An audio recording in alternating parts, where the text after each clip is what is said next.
I am alone in my room, terrified. It was 12 o'clock at night, and my husband had just called to say he would be late and that I should rest. But my heart was heavy with worry for him. My young brother-in-law was not happy at home, and there was someone else in the same room, which was scaring me. I believed he was as good as his brother, but 1 or 2 incidents had made me wary.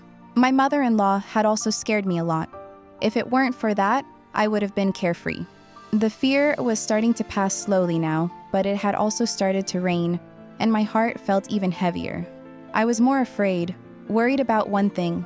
My husband was at his company today, and I prayed he wouldn't stay late.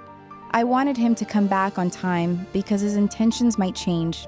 In today's era, it doesn't take long for things to go wrong. I don't trust any man. As I was thinking about this, there was a sudden knock on the door. I looked toward the door in fear and saw my brother-in-law standing there with 2 cups of tea in his hands. Cold sweat broke out on my face as I immediately adjusted my dupatta. He had his head down and stood there, saying, "What happened?" "Everything is fine." He entered the room after hearing my voice and held a cup of tea toward me. He said, "I knew you were awake. That's why I thought I'd bring you some tea. Brother will come late today. Enjoy the tea. It's cold outside." As soon as he said this, he forced me to drink. I felt trapped and wanted to stop him, but he sat on my bed. I felt uncomfortable and kept my distance on the sofa. He looked at me and said, "Sister-in-law, you were worried for no reason. It seems like brother won't be coming home tonight. You should relax."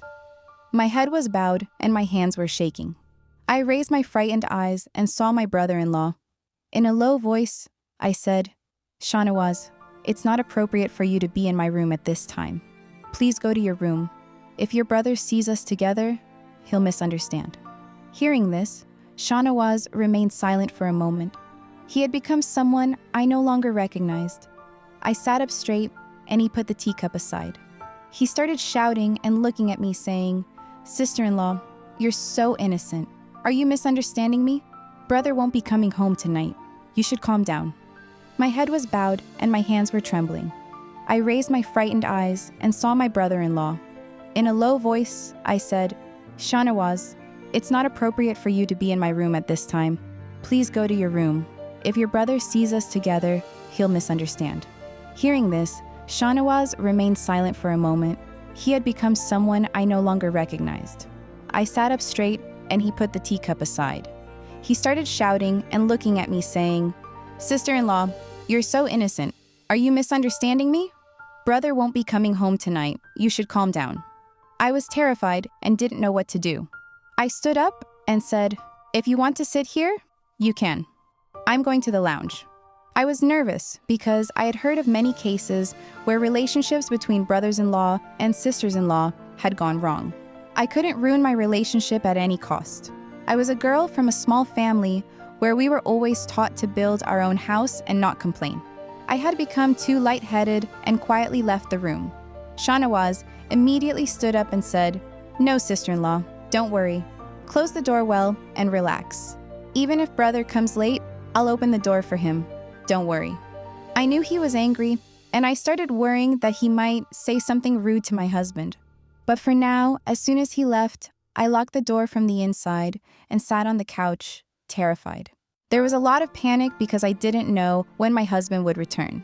The same worry began to haunt me. If Shahnawaz told my husband something, how would I handle it? How could I explain to my husband that it wasn't wrong, just my thoughts? I was thinking about all these issues for a long time. The floor had frozen, and I didn't want to think about anything. I went to the room with a beating heart and headed toward my brother-in-law's room. I knew I was doing something wrong, but I also thought I should apologize to him early in the morning. I knocked on the door, but there was no response for a long time. I thought maybe he was already asleep, but as I was leaving, I knocked again. This time, the door opened, and I saw Shahnawaz. His face showed fear, his eyes were red, and he was hiding something behind his back. I asked, "Are you okay, Shahnawaz?" He nodded slightly and said, "Speak, what do you want?" His tone was staggering, and he couldn't stand straight. It was obvious from his face that he was hiding something. I thought he was doing something wrong, but I had forgotten about myself. I asked, "What were you doing?" Your eyes are red." I felt terrified for a few moments. He saw my face and suddenly held my hand.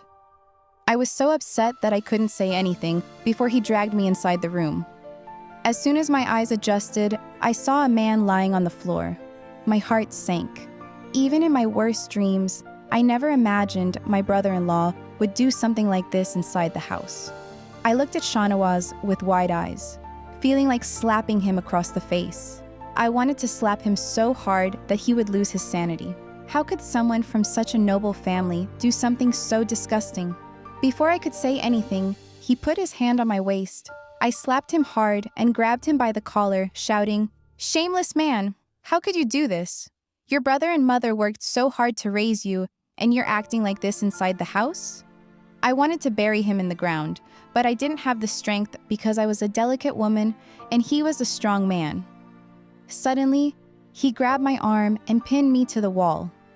He held my hands and looked into my eyes, saying, "If you open your mouth, I'll rip your soul out of your throat. You don't know who I am." I stayed silent, thinking about how to handle the situation. He was out of his senses, and I didn't know what to do. I said, "Get your hands off me and get out of my room. I don't want to talk to someone like you."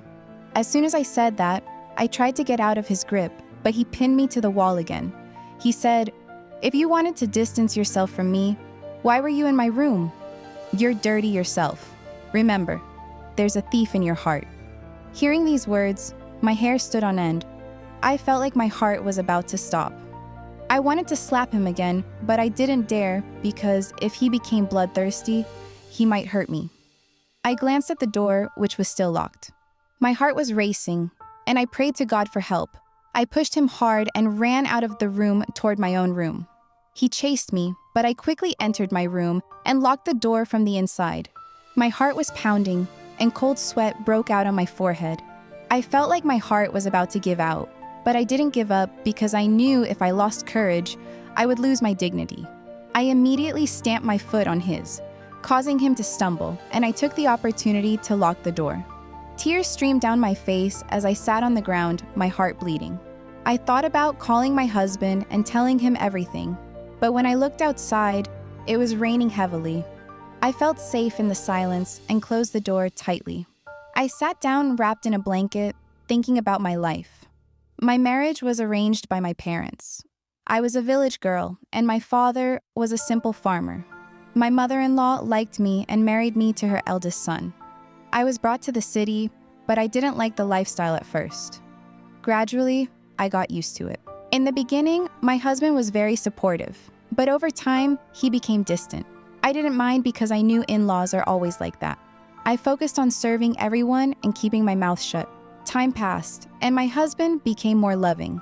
It had been a year since our wedding, but during that time, my brother-in-law often tried to talk to me. I always kept my distance because I knew the relationship between a brother-in-law and sister-in-law should be based on respect and distance. But what I saw today shattered my world. I thought about telling my husband everything, but I didn't know what the morning would bring. The night passed slowly, and I couldn't sleep. As soon as the call to prayer was heard, someone started banging on the door. I was terrified, but when I heard my husband's voice, I breathed a sigh of relief. I opened the door, but my husband slapped me hard, and I fell to the ground. He said, "I didn't expect you to behave so badly. I believed in you, but you've disappointed me. I don't want to live with you anymore. I'll divorce you." I was shocked and asked, "Why are you talking like this?" He said, "It hurts to hear, but you're a woman who has not even touched my brother. He considers you his elder sister." My eyes widened, and I was left speechless. He locked me in the room and left. My heart sank. What had my brother-in-law told my husband? I thought about how I would survive if my husband divorced me. Where would I go? Who would I share my sorrows with?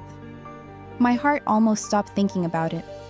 I immediately stood up, performed ablution, and prayed. I prostrated before Allah, crying and begging for help. I called my husband, but he didn't answer. And when he finally did, he said, "I don't want to talk to you. You're a mean woman, and I'll never be with you." I screamed, "No, you're wrong. It's your brother who attacked me. Fear God's punishment. Why are you treating me like this? Come and talk to me." He hung up the phone. Shortly after, my husband came home with his brother. Shahnawaz had a secret smile on his face, and I rushed toward him, planning to slap him. I grabbed his collar and said, "You want to slap me? If I'm innocent, I'll remain silent, but I won't let you ruin my character." I took my husband into Shahnawaz's room, but the things I had seen at night were gone. I turned to my husband and said, "I may be from the village, but I'm educated. The only answer to these accusations is to hide your sin. Your brother was taking drugs last night. If you don't believe me, get a medical checkup done now. You'll see I'm telling the truth." My husband stared in disbelief, and my brother-in-law realized I had no evidence. He thought he could accuse me, but I stood my ground. When he accused me of being in his room at night, I demanded a medical checkup. My husband agreed, and the truth came out. My brother-in-law was the one taking drugs. My husband apologized, and my mother-in-law cursed Shahnawaz. He was sent back to the village, and now I live alone with my husband. I'm happy because I'm not afraid of anything anymore. I'm telling this story to teach everyone a lesson. Life has many bitter moments, but when you cry and pray to Allah, He will surely help you. I was saved because of my faith. Today, I'm not divorced, and I'm living peacefully. If you like this story, let me know in the comments. If you want to see more videos like this, subscribe to my channel. Thank you.